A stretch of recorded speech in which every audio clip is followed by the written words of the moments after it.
Ó, turma, o fundador da Igreja Mundial do Poder de Deus, Valdomiro Santiago, tem vivido inclusive um inferno financeiro.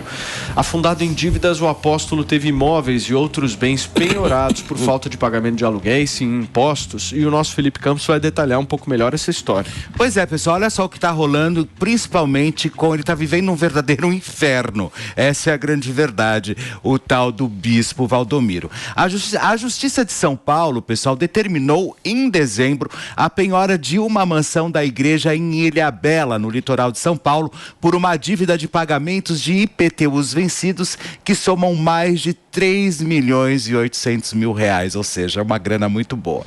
Além disso, Valdomiro Santiago deixou de ocupar as 22 horas de programação que tinha em um canal aqui de São Paulo, e a última transmissão da Igreja Mundial do Poder de Deus aconteceu no último domingo. Desde então, a emissora passou a reprisar sem pausas. O jornalístico de olho no mundo, que utiliza o conteúdo de agências internacionais para cumprir a lei que obriga todos os canais abertos a terem 1h30 diária de jornalismo. E olha, já tem um tempinho que os pastores estão falando nas transmissões da web e rádio sobre as dificuldades para pagar as dívidas. Ou seja, não está fácil para ninguém.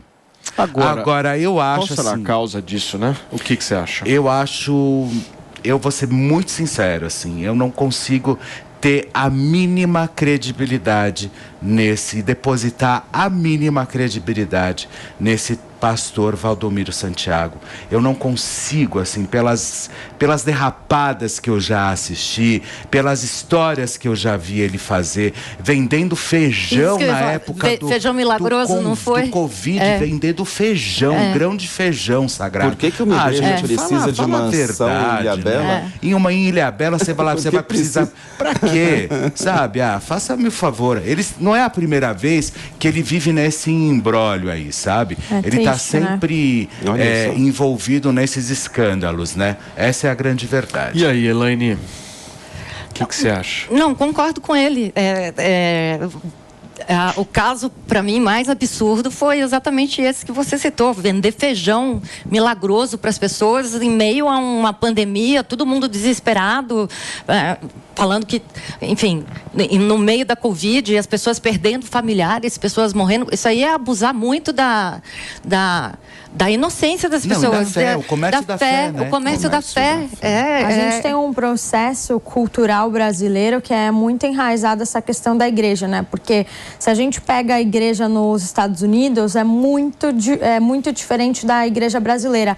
E eu acho que isso tem muito a ver com política, porque, por exemplo, nos Estados Unidos, quando você frequenta uma igreja, os pastores falam muito mais de coisas que acontecem no seu dia a dia, como ajuda mesmo, e tem essa noção de que quanto mais riqueza você tiver, é melhor e você está mais próximo a Deus. Sim, aqui no Brasil, não. Aqui no Brasil é quanto mais riqueza você despejar para a igreja, mais próximo de Deus você estará. Lá nos Estados Unidos eles vendem a fé. Então, aqui eles vendem a suposição de você ficar rico. Aqui é muito triste, mas... É muito engraçado isso, como está muito linkado com a questão de você adquirir, ficar rico, ficar milionário, ficar poderoso, enfim. Eu acho que não é nem isso, Fê, porque eu vou discordar nessa, porque aqui no Brasil a gente tem uma cultura de que se você é rico e se você esbanja muita riqueza, eles te olham de um jeito negativo.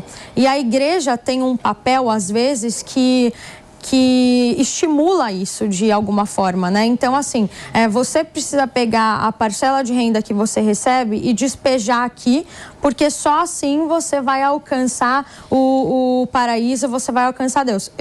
Gente, eu não tô falando que todas as igrejas são assim. Tô falando que algumas atuam assim, pelo amor de Deus.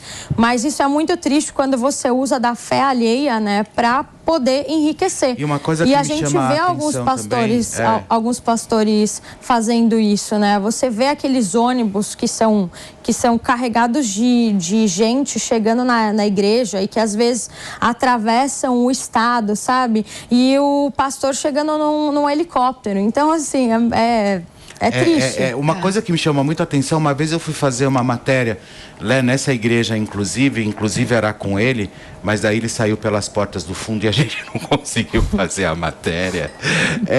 Eu assistindo lá toda a pregação, porque cheguei antes, você vai geralmente numa igreja para você ouvir, né, a palavra de Deus, ou então realmente ficar um pouco... Eles falaram tanto do diabo, mas tanto do diabo, que eu saí de lá querendo conhecer o diabo. Eu falei, não, esse cara deve ser muito legal, porque o que eles falam desse cara, bicho, assim, é muito louco essa história, sabe? Você não... pelo menos foi o que eu vi lá, entendeu? Não existia uma consagração realmente da sua fé. Você não estava ali buscando realmente a sua fé. Você estava ali deixando dinheiro, você estava ali realmente para um outro rolê que não era realmente aquele que você vai propor, que é realmente se sacralizar. Mano, por favor. Eu queria dizer que eu tenho um profundo respeito com os evangélicos.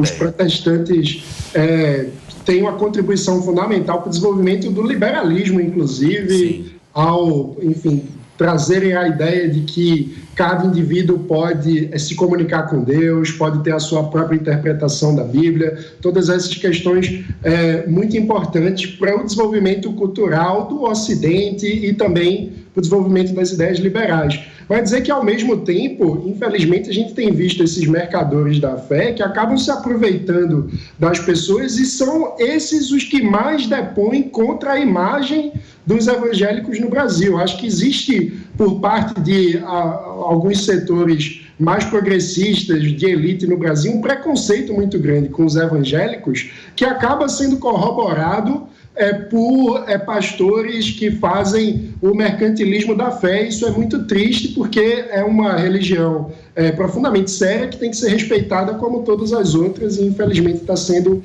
jogada na lama por aproveitadores. Ale, para fechar. Eu queria até aproveitar essa chance, aquela hora que a gente estava discutindo sobre Jesus e tal. Se eu subir um pouquinho o tom, por favor, vocês me perdoem, tá? Era só porque era um assunto ali que realmente mexe com a religiosidade de todos nós aqui.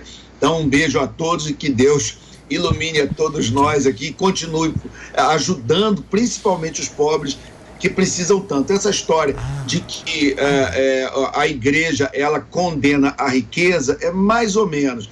A riqueza, o desperdício, o esbanjar, é moralmente condenado, até porque entre nós é uma coisa meio cafona mesmo.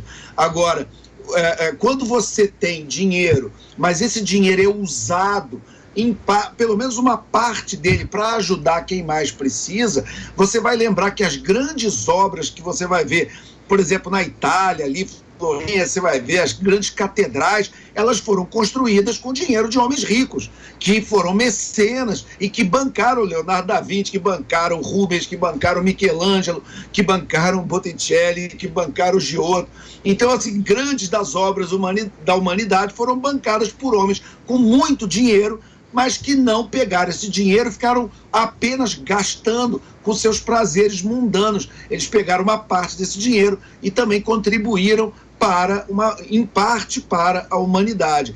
É só isso. Então, a igreja, ela não tem uma postura de raiva do dinheiro. Tem muita interpretação mal feita em relação a esses três. A igreja realmente não gosta do desperdício, mas quando o dinheiro é bem usado em prol dos outros, e não precisa ser o dinheiro inteiro, uma parte do seu dinheiro, pelo menos, é usado em termos de solidariedade, o mundo fica um pouco melhor. Essa é a mensagem que eu acho que fica da igreja para todos nós, e eu acho que é uma mensagem positiva. Um parênteses aqui, rapidamente, só queria dizer assim que todas as igrejas, elas pedem, inclusive a Igreja Católica, ajuda, doação dos fiéis. Então a gente não está falando da ajuda que os fiéis dão. A católica pede, a evangélica pede. Eu acho que o ponto principal aí é a mercantilização dessa ajuda. Que foi o que eu falei, Ale, eu só quero corrigir aqui se você interpretou que eu falei que a igreja, ela condena a riqueza. Eu não falei isso. Falei que existe uma cultura diferente quanto à igreja nos Estados Unidos e a igreja aqui. E isso se identifica muito com a cultura brasileira. Não quis dizer que a igreja condena riqueza. Eu não falei isso. Nós estamos falando a mesma coisa, só que como é um assunto super Não, mas só para que as pessoas não entendam errado. O que eu colocaria as pessoas não entendem errado. O que eu colocaria é que das dívidas do pastor, que parecem demasiadas, né, do pastor ou da igreja, né, eu só coloco uma pergunta no ar. Imaginem se o judiciário brasileiro funcionasse.